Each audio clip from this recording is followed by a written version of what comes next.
Tonight's service was at the Cintas Center, the same building where Lauren realized her dream of playing in a college basketball game. And good evening, I'm Mike Dardis. And hello there, I'm Cherie Palello. But it's what she was able to accomplish off the court that's far more impressive. WLWT News 5's Jackie Congedo joins us now with a night to remember. Jackie. Yeah, Mike and Cherie, there were certainly tears, but there was also thunderous applause. It's easy to imagine, thinking about Lauryn Hill and her optimistic spirit, that this tribute is exactly what she would have wanted. In front of a crowd of thousands, Lauryn Hill's teammates made a final pass, and with a kiss, her coach put jersey number 22 to rest. Here where she first said hello to the world, tonight the world said goodbye to Lauryn Hill. And how fitting it will be to give her a hero's goodbye. Can we hear it one more time for the brave, the courageous, the awesome, the hero, Lauryn Hill. It was a true celebration, a thanksgiving for the beyond her years example the 19-year-old set so publicly when every minute was precious. When DIPG came knocking on Lauryn's door, expecting to ravage her body, to ravage her mind, to ravage her spirit, Lauryn had other plans. Lauryn had no intention of playing the victim. Lauryn had the full intention of being the victor. Tonight, the torch she bravely carried, raising money for a cure she didn't live to see, is past.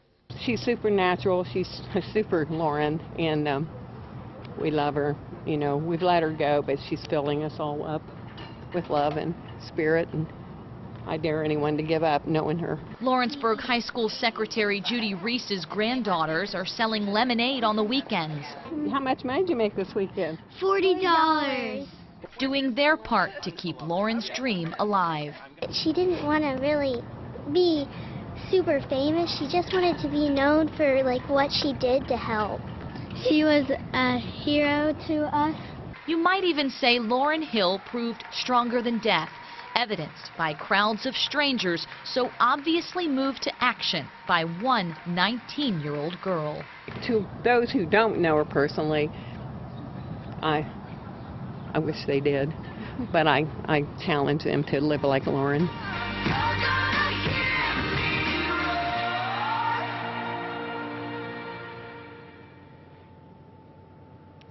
These bookmarks were available to people who were leaving the service tonight. You can see Lauryn's picture on the front there, and on the back, Lauryn's life lessons. Among them listed here: leave nothing unsaid to those you love, find the light in every moment, and of course, never give up.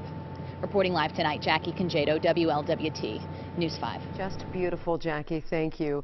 Before tonight's memorial service, dozens of people had their own personal moment to say goodbye. A public visitation for Lauryn was held where the community could pay their respects to number 22.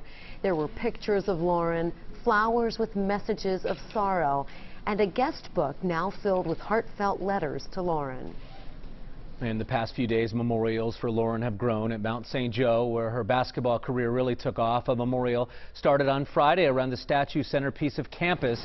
Today, flowers were placed at the foot of that statue to honor number 22 as the community says goodbye.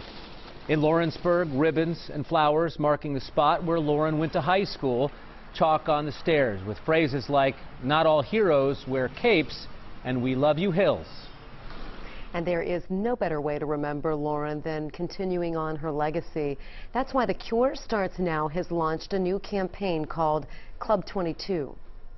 Club 22 is our way of continuing Lauryn's legacy.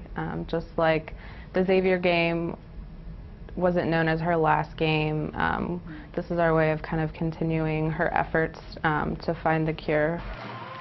Lauryn actually planned to announce a new goal of raising $2.2 million this coming weekend. The Club 22 initiative has already raised nearly $40,000 more.